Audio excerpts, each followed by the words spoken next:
Google นะหลังจากใน Google แล้วเราอยากทำว่า www.kodash.com/la เดี๋ยวเป็นอย่างท็อปสแลบแล้วลาก็เจ้านะ เวลา แล้วอันนี้เราจะเห็นหน้าตาของเกมขึ้นมาโต เป็นแล้วทั้งหมดนี้จะเป็นเกมที่ให้บริการอยู่นะถ้าสมมติว่ามีเกมใหม่มันจะมีอัปเดตขึ้นมาก ำลังมาอยู่อีก อันนี้มันเฉพาะของเราทุกคนมาลู ต้องติ๊กเข้าไปเกมนั้นแล้วจะ See you tonight ผ่านทางได้เลย อ๋อแล้วมันจะแจ้งทางไหนที่ว่าผ่านการทำตาม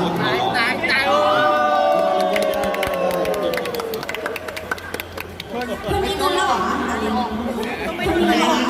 วเหรอ อ๋อแล้วมันจะแจ้งนี่เนาะมันมันจะเป็นสเต็ปเนาะ แล้วแต่ละอะไรที่มัน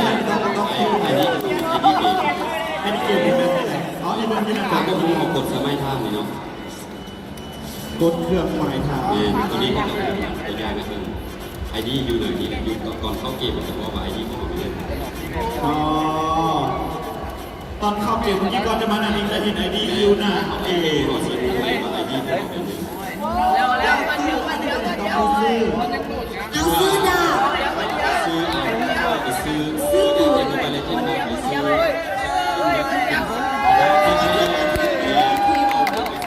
สมาชิกเลยแล้วก็จะได้ไอเทม เอา วู้ได้เกิน แต่ว่าอยู่ในเกมนั่นนะ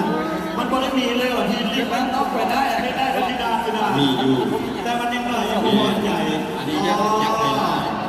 ก็คือว่าถ้าอยากให้หลายเพิ่มขึ้นว่าจะเป็นเครื่องเป็นปืนเป็นอาวุธนี้เข้ามาคือผ่านเครือข่ายเราคนได้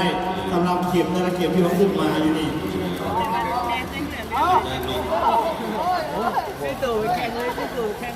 สำหรับผู้ใดเนาะที่ว่าสนใจเกิดโคดาเพลเนาะมาตอนนี้เนาะให้ซินจับสลักเลย เท่าไหร่ก็ได้นะครับถ้ามีในมือถือของทานเนาะก็ซื้อก็ได้เติมซื้อๆนะเติมความเกมนั้นกับมันยังพลาดได้ดูได้ที่ว่าเป็นคน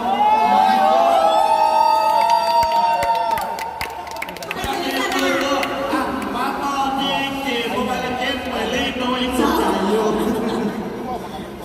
มาได้ ตัวอย่างนอกก็ใส่ไอดีเกมแล้ว เราจะไปตัดทางแล้วที่ได้ก็บอก ตัวอย่าง for example โอเค ข้างหน้าอะไรก็ได้จากนั้นลูกก็บอกลูกจะเติมไดมอนด์เป็นไดมอนด์เนาะเกมมันจะเดินตามกัน ย่อยบางอันจะเป็นคอยส์เป็นไดมอนด์ อันไหนจะถูกแล้ว ไดม ไอ้ อนด์ ที่ต้องเสียงพี่เลย ไดมอนด์ เอาเสียงกันตกคอย ต่อ มาเดี๋ยวเฮ้ย